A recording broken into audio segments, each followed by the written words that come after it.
Parecía una persona normal, marido, abuelo, trabajador, eficiente jardinero, pero bajo el césped de su casa escondía la mayor monstruosidad de la que es capaz un ser humano. Ni se te pasa por la cabeza algo como esto. 24 años de violaciones a su hija secuestrada, con la que tuvo 7 hijos. ¿Qué hay detrás del monstruo de Amstetten? Eso no es un ser humano. La hija del monstruo no lo sabe, pero hay una mujer en Francia que comparte su dolor. Es Lidia. Su padre comenzó a violarla con solo 8 años. Nunca olvidaré que mi padre me ataba y me hacía hacer todas esas cosas. La ocultaba en el desván y la quemaba con ácido si se quejaba. Tuvieron 6 hijos. ¿Se puede rehacer una vida tan destruida? Que se escondan ellos y se tapan ellos. Ellos son los delincuentes, nosotros no. Pero los monstruos están más cerca de lo que creemos. Aquí en España el 20% de las niñas y el 10% de los niños sufren abusos de todo tipo en el entorno familiar. ¿Quién puede salvarles de este infierno? Estamos seguros que es usted. Pues sí, claro, pero tendrá que demostrarlo, ¿verdad? La realidad supera muchas veces lo imaginable. Nadie sospechó nunca nada de lo que ocurría en casa de Josef Fritzl. En los casos de abusos a menores, miramos para otro lado. ¿Y por qué te dejaste? ¿Y qué te hizo? Sería para preguntar a esa madre, ¿y por qué dejaste tú que ocurriera? Los monstruos de Austria, Francia y España, aquí en Comando Actualidad. Bueno, espero que ayude.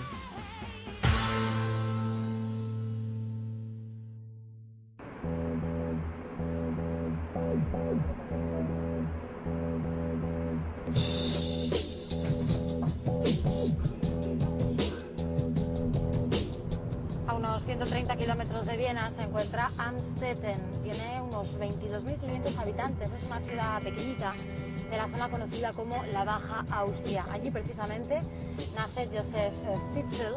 Hace 73 años le conocen a este jubilado electricista como el padre de las tinieblas o el carcelero de Amstetten.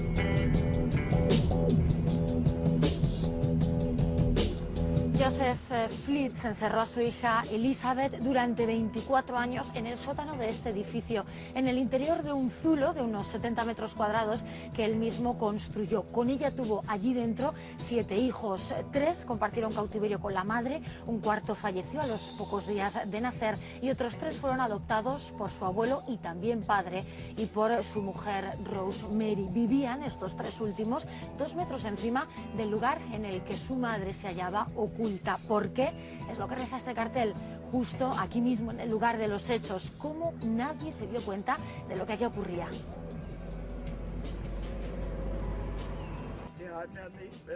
No tenían aire en condiciones, ni sol. Desde luego, esta no es la mentalidad austríaca. Somos un pueblo más bien amable.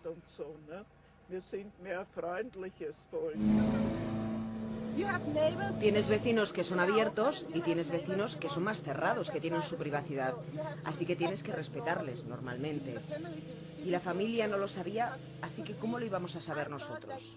Yo creía que era un buen abuelo porque en el verano tenemos aquí una terraza y escuchábamos a los niños jugar en el jardín. Así como juegan los niños. Se ríen, lloran y juegan en la piscina. Así que ni se te pasa por la cabeza algo como esto. Es curioso observar cómo trabajan los agentes de la policía porque nunca pasan más de 30 minutos seguidos en el interior del zulo debido a las malas condiciones de ventilación de este lugar. Así que sorprende muchísimo hacerse la idea de cómo esta familia pasó hasta 24 años en el interior del calabozo.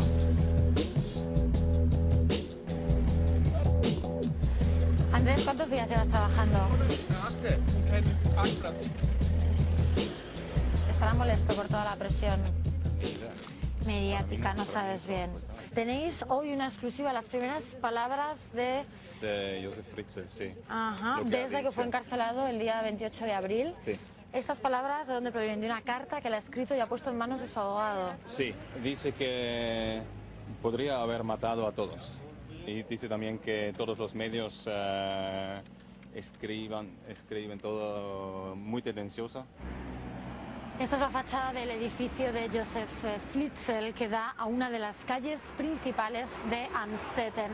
El portal está cerrado y en los buzones su nombre, que da cuenta del piso que ocupaba junto a su mujer Rosemary y junto a sus 3 nietos y también hijos. Bajo los buzones alguien ha colocado distintas velas que tienen nombre. Una para Kerstin, de 19 años, esa joven ingresada a fecha de hoy muy grave, enferma en el hospital. Otra para su hermano Stefan, de 18. Y una más para Kelvin, el pequeño de 5 años, que nunca ha visto la luz y que prefiere gatear antes que andar. Hay una última vela que está apagada y que responde al hermano gemelo de Alexander, que murió pocos días después de nacer.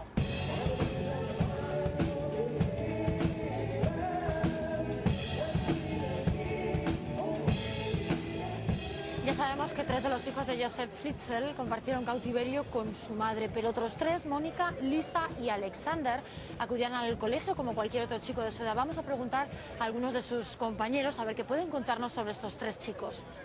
¿Cómo es ella? ¿Cómo es Mónica? A mí me extrañaba que del colegio siempre la recogía su abuela.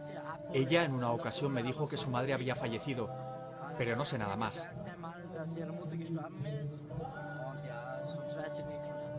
¿Hablaba ella de su padre? Ella decía que su abuela era de aquí, pero de su abuelo nunca hablaba. ¿Cómo te has sentido al descubrir que Alexander tiene otra familia que él nunca ha conocido? No me lo podía ni creer, pero luego...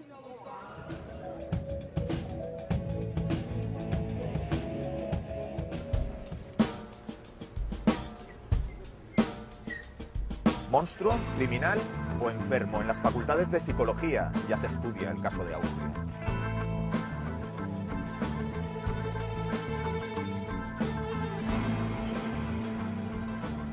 Además de dar clase, Jesús Palacios colabora habitualmente con los jueces para determinar qué tipo de personas son estos abusadores. Que tiene el abusador sexual intrafamiliar. Hay 2 obsesiones permanentes en el abusador intrafamiliar.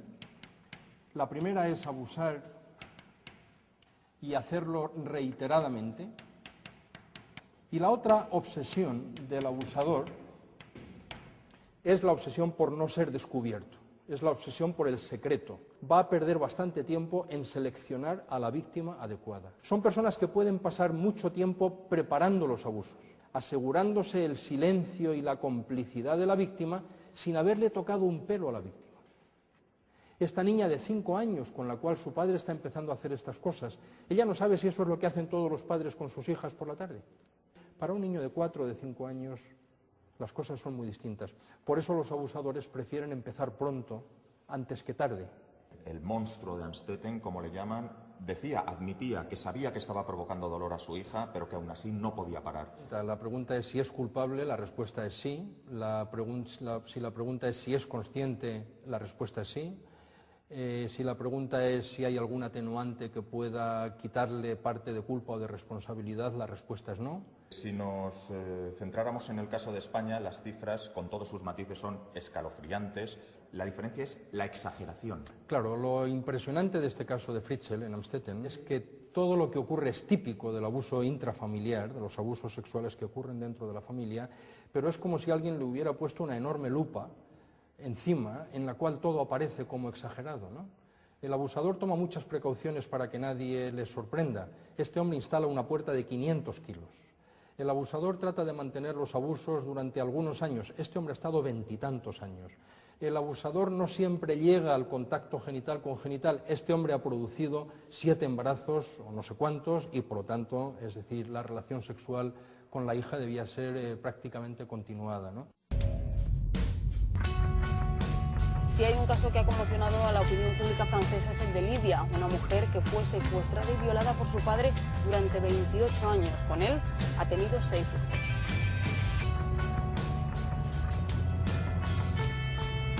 A diferencia del caso de Amstetten, Lidia no permaneció encerrada en un zulo. Vivía con sus padres, intentó pedir ayuda, pero ni vecinos, ni asistentes sociales, ni los médicos que la atendían en alguna ocasión creyeron su versión. Sí creyeron la de su padre. Este aseguraba que su hija era demasiado fantasiosa. La casa de Lidia es este número, el 22. Soy Alicia. Bonjour. Mon fils Brice. ¿Qué tal? El infierno terminó cuando su padre murió. Después ha seguido viviendo en esta casa de la que guarda recuerdos bastante difíciles. Tú eres una mujer valiente Y has decidido contar tu caso tras enterarte de lo que ocurrió en Austria. ¿Por qué? Porque la quiero ayudar.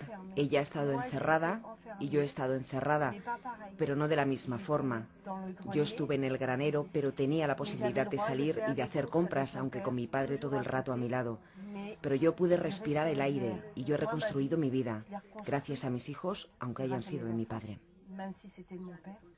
¿Cómo recuerdas tu infancia y adolescencia en esta casa?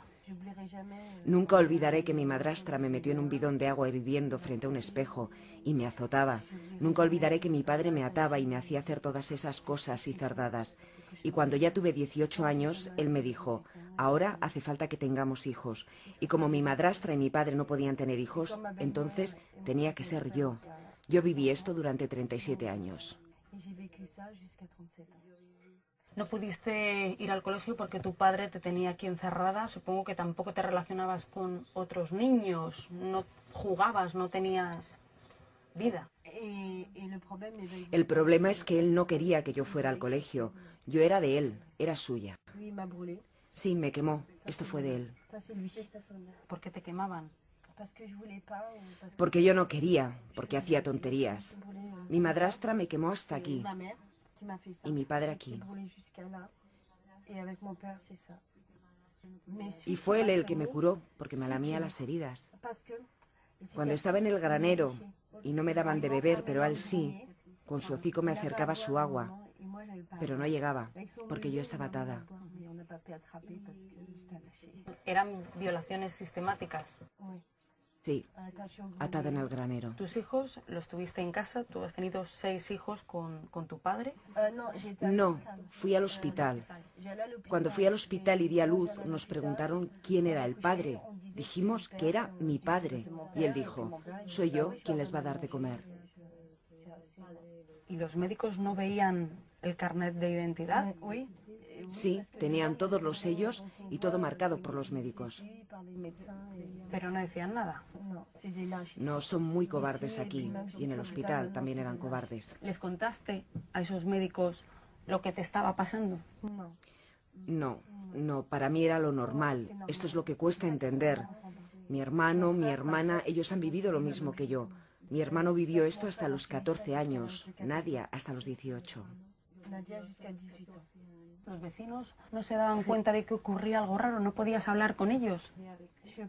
No hablé nunca con los vecinos. Jamás me vieron. Los vecinos jamás se preocuparon de decir, estos niños no van al colegio. Tu padre, frente a los médicos, frente a los vecinos, decía que tú eras una niña fantasiosa, que estabas loca. ¿Cómo se vive cuando eres un niño y nadie te cree? Cuando era pequeña no hablaba con nadie, porque no dejaba que nadie me hablara. Era él el que lo hacía todo. Yo no podía decir nada. Y ahora se dan cuenta de que él es el mentiroso. ¿Tienes fotos de cuando eras más pequeña? ¿Sí? ¿Nos las enseñas? Y bien, este es mi padre. Se parece al padre de Elizabeth. ¿Esta eres tú? Sí, esta. ¿Ves? Los brazos no están ¿Esto quemados. era quemado con qué? ¿Con ácido? Y aquí con agua hirviendo. Y esto me quemó con ácido clorhídrico. ¿Estas fotos te las hicieron los médicos? No, me las hizo mi padre. Estos son las cartillas sanitarias de los niños. Él escribió cuando me vino la regla, los nacimientos, todo. Tu madrastra sabía todo lo que estaba ocurriendo, pero no decía nada. Ella lo sabía, dormía en la habitación junto a la mía. A tu madrastra la han condenado a 4 años de cárcel. 4 no, 3 años por mí, con 6.000 euros.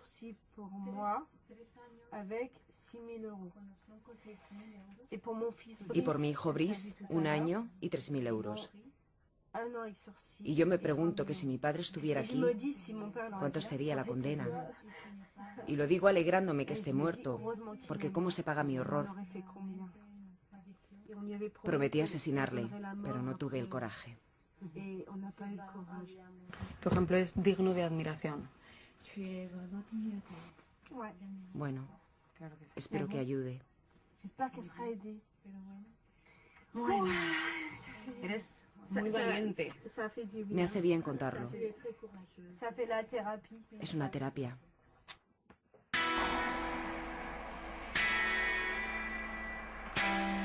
Venimos de la casa del carcelero de Amstetten y Helga y Joseph tienen aquí su domicilio a unos 50 metros.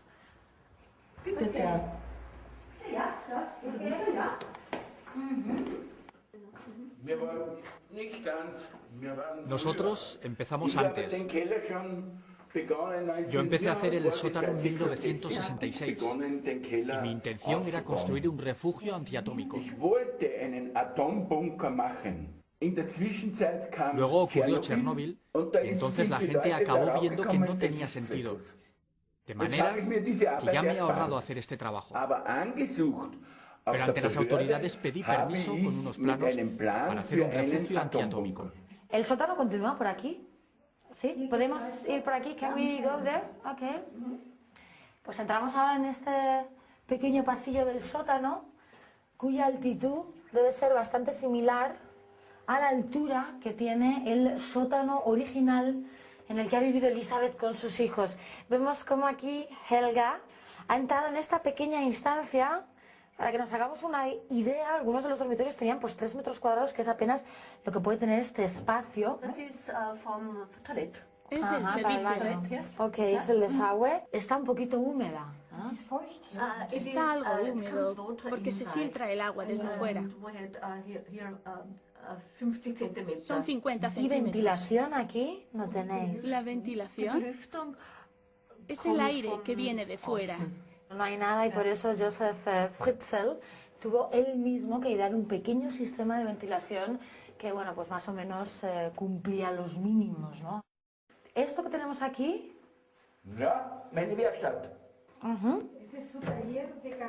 El taller...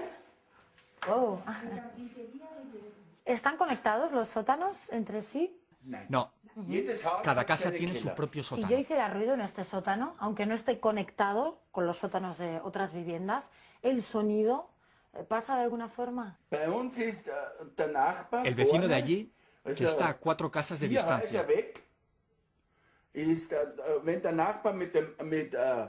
Cuando el vecino ese se pone a partir leña con el hacha, aquí en el sótano se escucha como si lo tuviera junto a mí.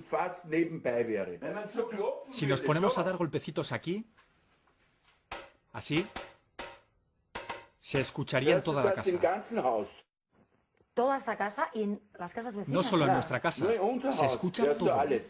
Tuvo que cuidarse muchísimo de aislar todo ese sótano, esos 80, 60 metros cuadrados, para que cosas como esta no se escucharan fuera, ¿no? Precisamente esta es la gran incógnita.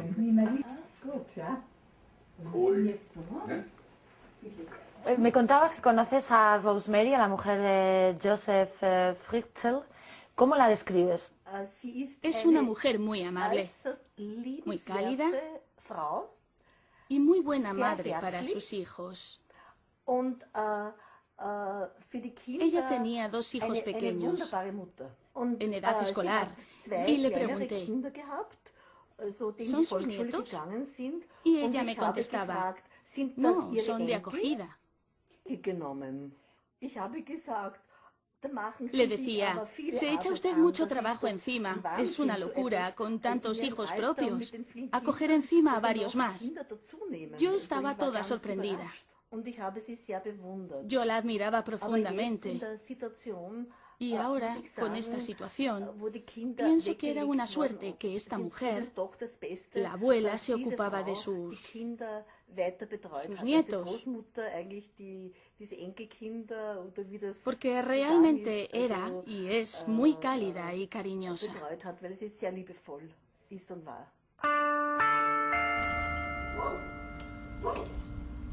Después de una experiencia así, se puede recuperar la normalidad, la felicidad. Es duro al principio. Me ha costado unos 5 o 6 años. Pero sí. La prueba es que estoy alegre, y estoy alegre desde ahora. La prueba es tu pareja, nos la tienes que presentar. Mi Silvan. Él es Silvan, él es tu pareja. Este marido es un sol. ¿Pensaste que podrías tener una relación de pareja estable después de lo vivido? Al comienzo no. La confianza aún hoy es dura. ¿Cómo defines tú a tu madre? Súper linda, súper amable. Y siendo franco, es la madre, ¿cómo se dice? Es la mejor de las madres. Oh.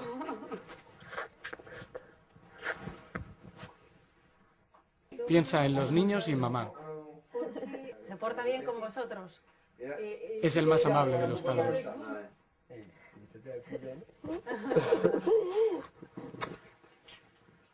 Bueno. Desde que murió su padre, Lidia ha sido incapaz de volver a ese granero en el que ella pasó gran parte de su infancia y su juventud. Silvan es quien nos lo va a enseñar. Sigue siendo difícil. Imaginar todo lo que pasó es bastante difícil. Veis aquí en el granero, es donde Lidia jamás va a subir. Y una vez que se conoció todo lo que aquí ocurrió, los vecinos, los amigos, ¿os han ayudado de alguna forma? No, nada. La gente del pueblo sabía lo que sucedía y pensaban que eran personas detestables, pero no había servicios competentes para denunciar este tipo de cosas. Me gustaría que la justicia francesa hiciese un esfuerzo por intentar encontrar todos los documentos que manifiestan que Lidia ha hecho lo necesario para intentar salir de todo esto. Que hagan realmente lo necesario para que Lidia tenga un proceso justo y se le reconozca como víctima con las leyes francesas. En más de una ocasión, Lidia huyó de su casa, pero fueron los propios vecinos quienes finalmente la trajeron de nuevo a casa, echándole en cara que tuviese una actitud tan rebelde. Ella en ningún momento pudo contarles el infierno por el que estaba pasando. ¿En algún momento tú sentiste rechazo hacia tus hijos? Sí, al comienzo sí, pero no ahora. Ya no hay rechazo y yo me siento orgullosa. ¿Qué es lo que te enamoró de ella? Es luchadora, amable, agradable, con la capacidad de decidir por sí misma. En fin, una persona cautivadora. Ella no ha tenido infancia. Le gusta a veces vestirse como una niña pequeña. También cuando compro regalos por Navidad. En fin, tengo que decir que compro los regalos por ella, no tanto por los niños. Es que son para mí. Tú eres su actual pareja, no has tenido ningún problema en adoptar a los 6 hijos que tuvo con su padre y habéis tenido 2 más. Justamente el querer rehacer nuestra vida juntos y el hecho de tener hijos juntos nos ha permitido entre los niños, Lidia y yo, reencontrar la unión familiar. Y por ahora llevamos 8 años. ¿Tú qué le dirías a aquellas personas que puedan estar viviendo algo similar a lo que tú has tenido que vivir? Sobre todo que no se queden de brazos cruzados, que hay otra vida, que sean fuertes y se muevan, que no hagan como yo. A día de hoy, ¿tú qué le pides a la vida? Cambiar de casa. Pero bueno, lo que yo le pido a la vida es que los padres dejen de hacer eso a sus hijos.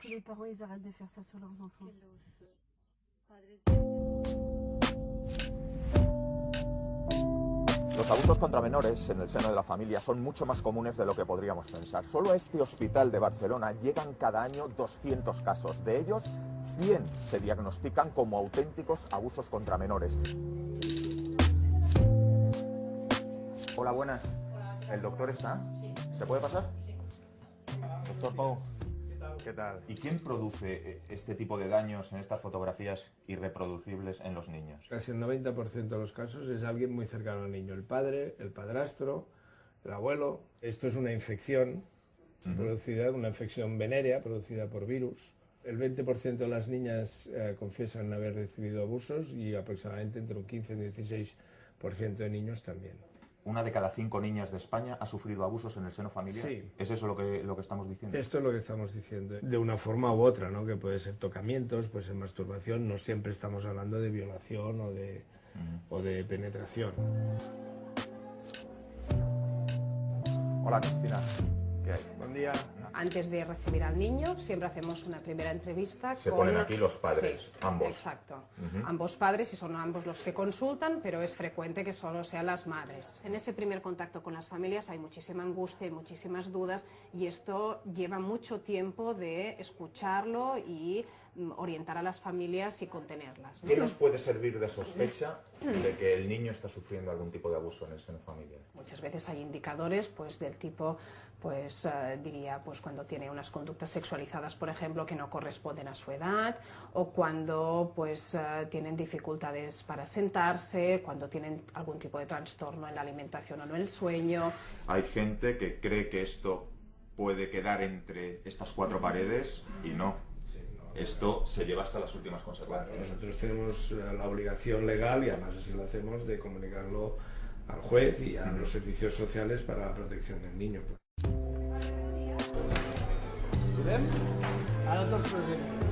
Muchas veces la visita la atendéis conjuntamente, los dos doctores. Algunas veces sí. Le dije, ven y verás qué padre. Un padre que seguro que abusaba de su hija y la traía aquí. Y a la niña le preguntamos delante del padre y dice que nada. Y miraba al padre con satisfacción, queriendo decir, ¿has visto lo bien que lo he hecho? Y le dijimos al padre, los dos, estamos seguros que es usted. Estaba sentado aquí. Digo, sí, claro, pero tendrán que demostrarlo, ¿verdad? Y la niña tenía miedo, vivía solo con los padres y la madre, y por la noche venía un fantasma, que era un hombre pero que no le veía la cara. Algunas veces sí que tienes la sospecha de que el abusador está aquí y claro, tienes que está delante de ti explicándote lo que le pasa a su hijo. Y controlando además la situación. Porque... La relación es muy importante, porque es mucho más grave si tú lo haces tu propio padre que no que te toque un desconocido por la calle. Porque, claro, mucho más grave psicológicamente. Claro.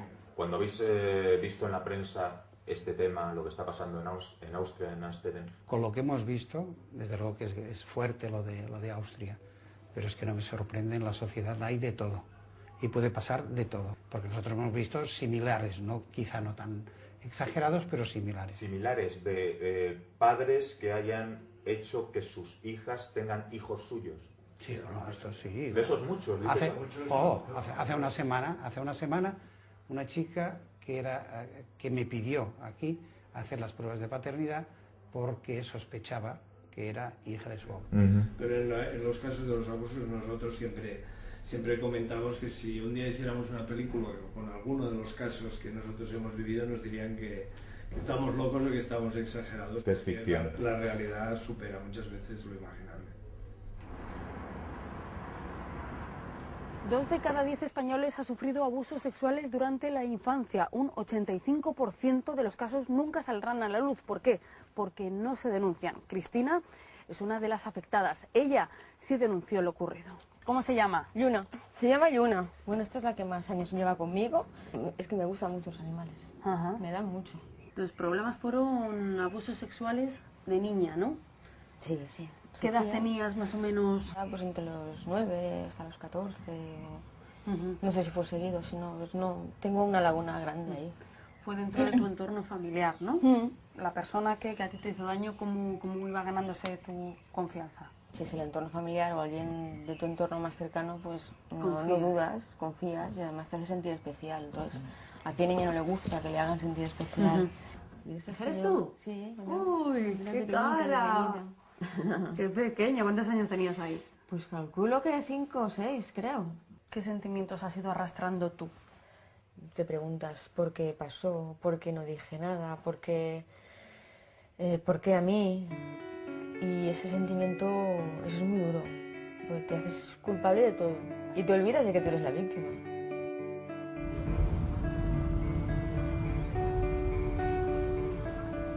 ¿Durante cuánto tiempo has estado yendo a esta terapia? Yo creo que más o menos, aproximadamente 1 año y medio, más o menos. Venga. Con casi tu familia, ¿no? Casi. Más mi familia. Hola, muy buenas. Hola Pilar, ¿cómo estás? ¿Qué tal? ¿Puedo acompañar yo? Sí. Venga, hasta ahora.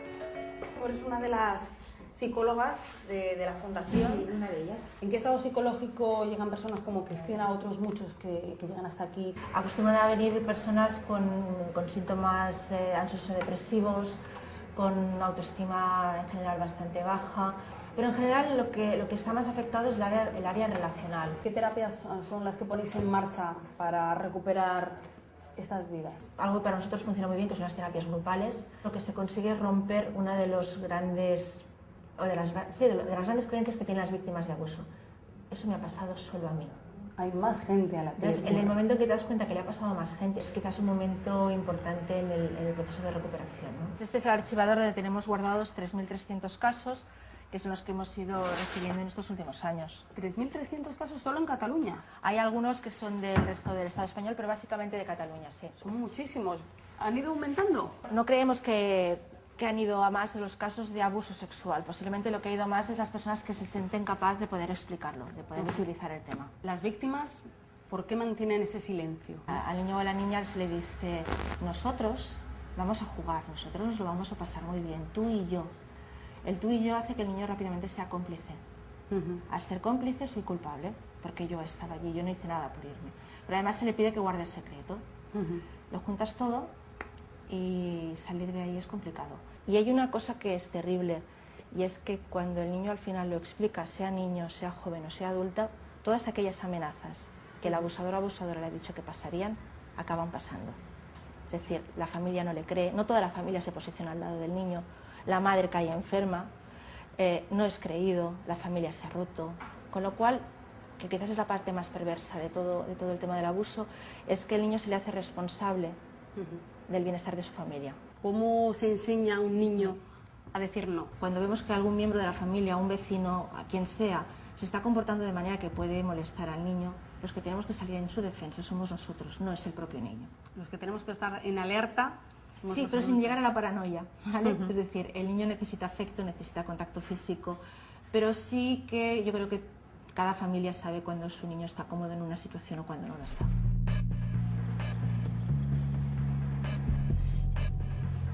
Estamos bordeando en estos momentos el edificio contiguo a la Fiscalía, que no es otro que el de la cárcel de St. Pölten.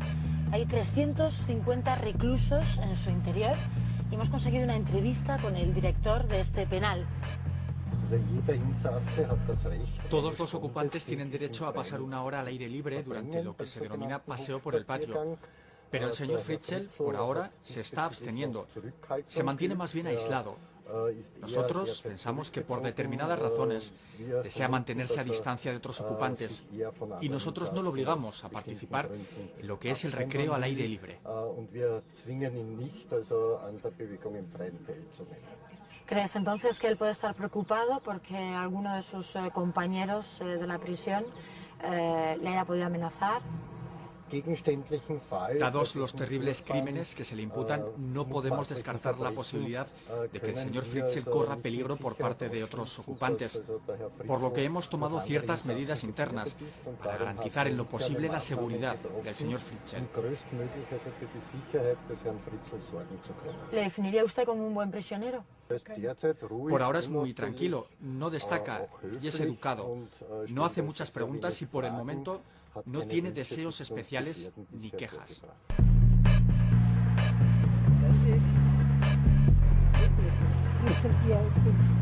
No puedes hablar con nosotros. Pero ¿está aquí la familia? Nada, no puedes decirnos nada. ¿En ningún caso hay nadie en el hospital que pueda hacer declaraciones?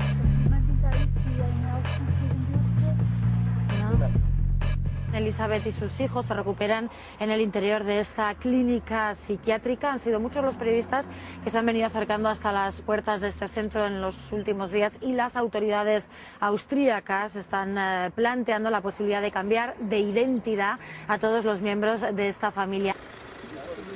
RT1 es un canal alemán privado. Me está contando que probablemente la familia está en el bosque, porque han pescado a un periodista inglés que se estaba tratando de meter ya a través del bosque y lo han tenido preso. Un periodista inglés pasó una semana en un agujero cavado en tierra y cubierto con una manta de camuflaje, hasta que le descubrió un coche patrulla, lo arrestó y lo expulsó del país. Y hasta 13 periodistas han sido detenidos y hay fuertes medidas de seguridad, aunque en principio uno no las detecta aquí en la fachada. Se paga $1 millón por foto. Yo también me arriesgaría. Los periódicos publican hoy algunas fotografías elevadas de la clínica. Nosotros hemos estado en esta puerta, pero fijaos lo enorme que es toda esta superficie verde y que debe estar siendo controlada en estos momentos. Este es el pabellón nuevo de la clínica. Vamos a intentar preguntar. Hola, queríamos hablar, ¿podemos hablar con alguien de la clínica? Tenemos una foto. Estaba aquí escondido, en este agujero cavado en tierra. Él estaba tumbado, entiendo, toda esta semana pasó ahí entre las hojas. Estaba forrado con una protección de aluminio y cubierto con una red de camuflaje. ¿Cómo es posible que esta persona haya permanecido una semana escondida, oculta en el interior del hospital? Es una situación muy difícil para nosotros porque aquí el terreno es muy boscoso. Además, en la parte trasera del hospital, que es muy grande, ofrece mucha protección para quien se quiera esconder. ¿Él ha podido ver a la familia, a Elizabeth, a Stefan, a Mónica, a estos niños paseando con la madre? Félix. Ya, de vez en cuando. Al pequeño Félix de 5 añitos. Con lo crítica y difícil que es toda esta situación, estamos muy sorprendidos de que la familia en general se encuentre en tan buenas condiciones.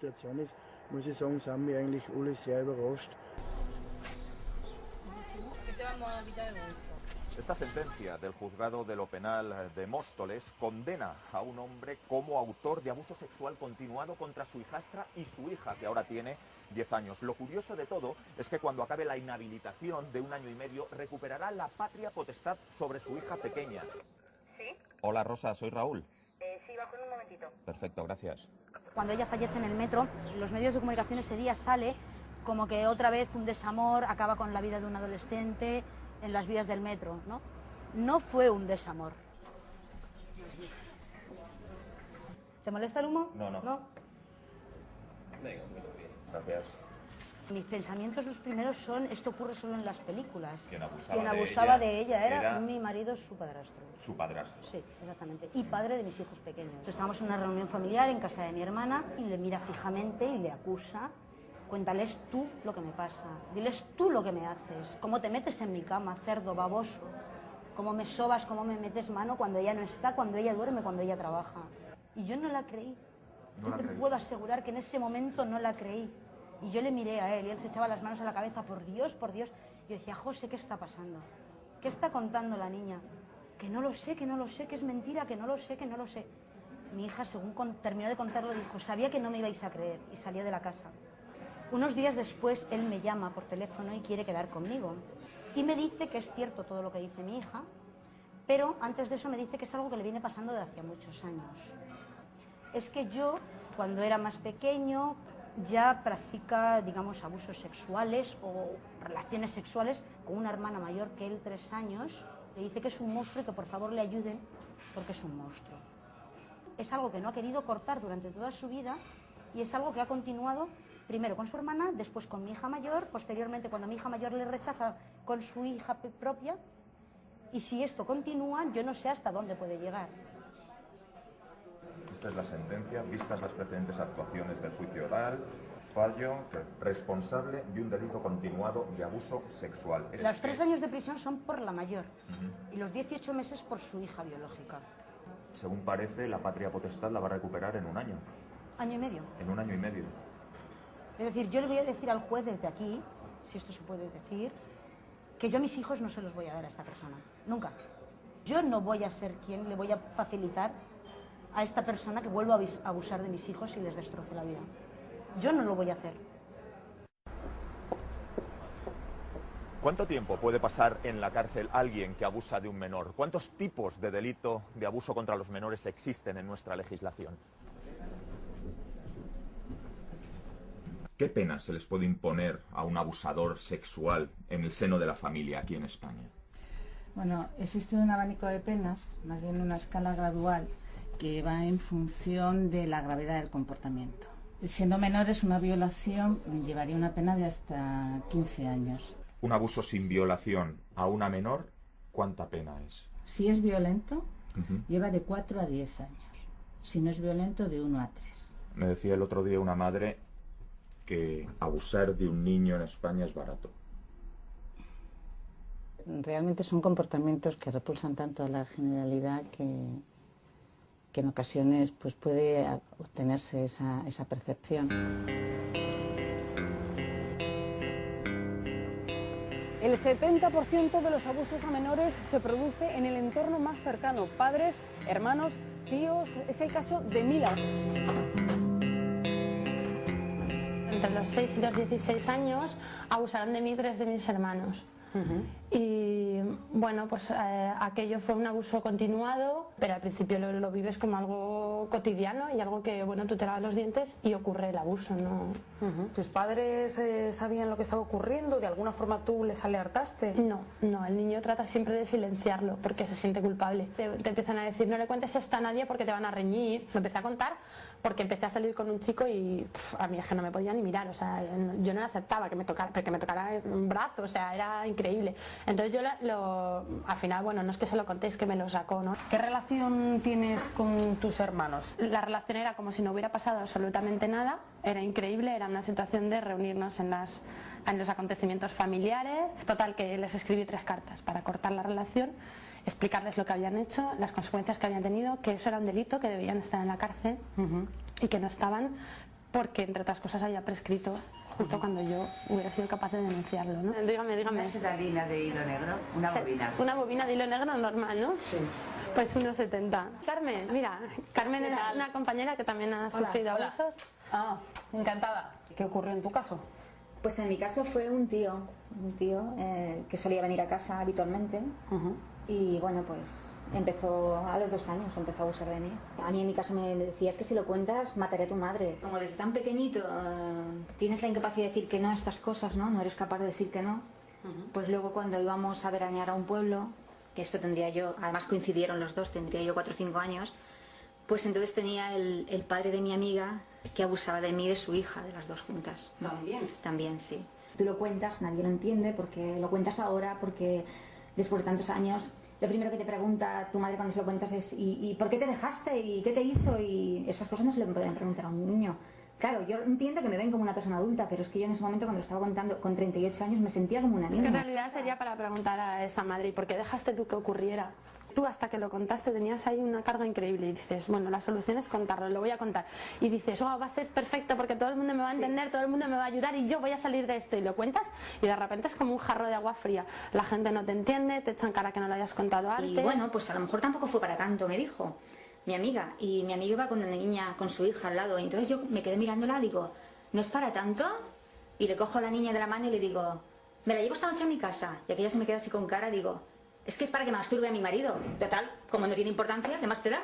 Entonces ella comprendió de lo que estábamos hablando. La gente empieza, pero hubo penetración y tú, jolines, es que qué barbaridad, es que da igual, o sea, tú te puedes estar imaginando una niña de 6 años chupándosela a su hermano 10 años mayor. ¿Te estás enterando de lo que te estoy diciendo o no te estás dando cuenta?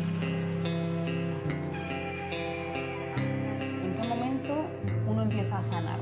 Yo digo que es como un veneno que lo tienes ahí dentro, ¿no? Y te va corroyendo, ¿no? Entonces, si no lo vomitas, termina por matarte, ¿no? Pero aún así, en vuestra vida diaria siguen quedando pequeñas secuelas. Por ejemplo, yo tengo un hijo de 23 años y otro de 12. Y bueno, esta fecha de hoy que a mí me cuesta muchísimo, bueno, realmente es que te puedo decir que prácticamente nunca les he dado un abrazo ni les he dado un beso, ¿no? Cuando yo esto lo refería con la psicóloga que me trató hace 3 años, es que lo que pasa es que tú te ves reflejada en tus hijos y en los niños, ¿no? Entonces tú, cuando eras pequeña y alguien venía a darte un beso y un abrazo, sabes que luego venía otra cosa. Por eso yo, cuando se me acerca un niño o se me acerca a mi hijo para abrazarlo, pienso que él no quiere que yo lo bese ni quiere que lo abrace, ¿no? Yo, por ejemplo, en mi caso, bueno, es una tontería, pero es una secuela que ahí está, no puedo tener relaciones sexuales con la luz apagada.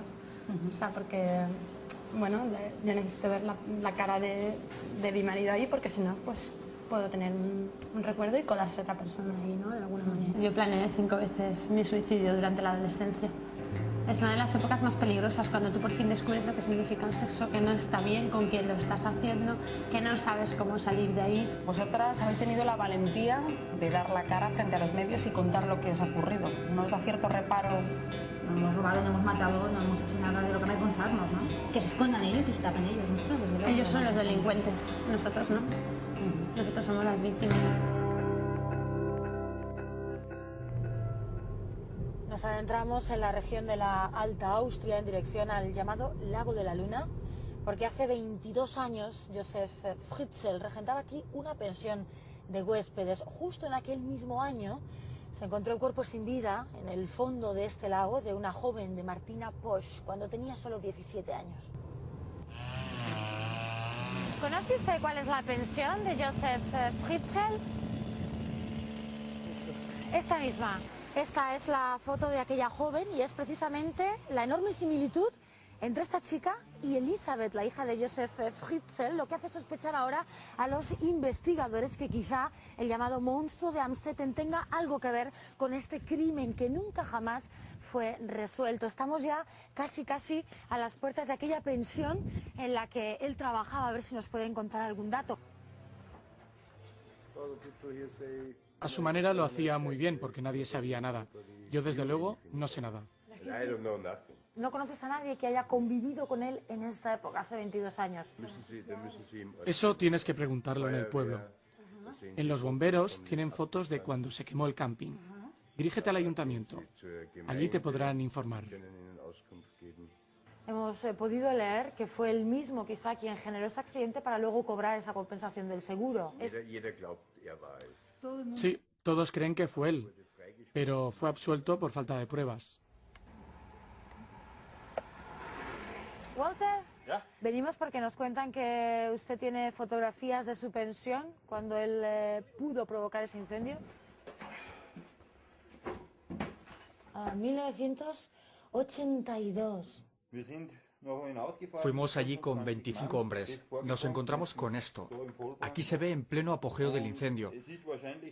Lo más seguro es que haya partido de unas bombonas de gas. Y en Unterach siempre se ha pensado que pudo haber sido provocado.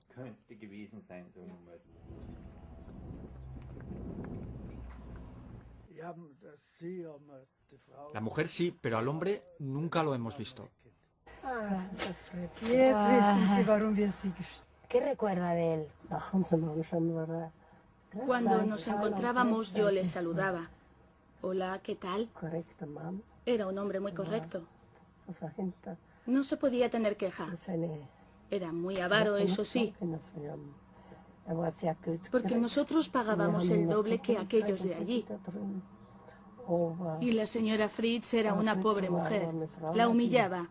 Cuando ella venía por aquí, él venía detrás y le decía, no te entretengas, tienes que volver al trabajo. Y Elisabeth también. No era una persona querida, Fritzl aquí. A menudo iba a ver al hombre de la caravana de por aquí atrás, la última a mano derecha. Este año ya no está, el Pauli.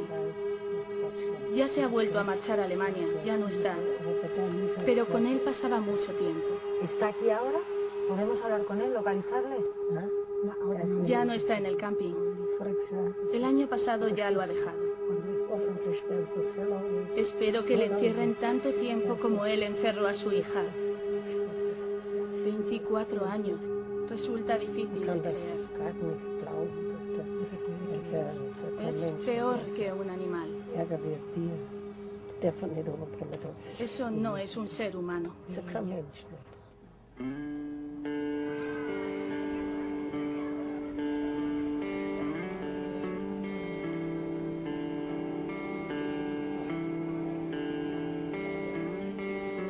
La historia del carcelero de Amstetten nos trae a la memoria otros muchos casos semejantes. De hecho, la policía austríaca acaba de reabrir otros 64 expedientes relativos a la desaparición de menores. Entre todos ellos, al menos 5 faltan de sus casas desde hace más de una década.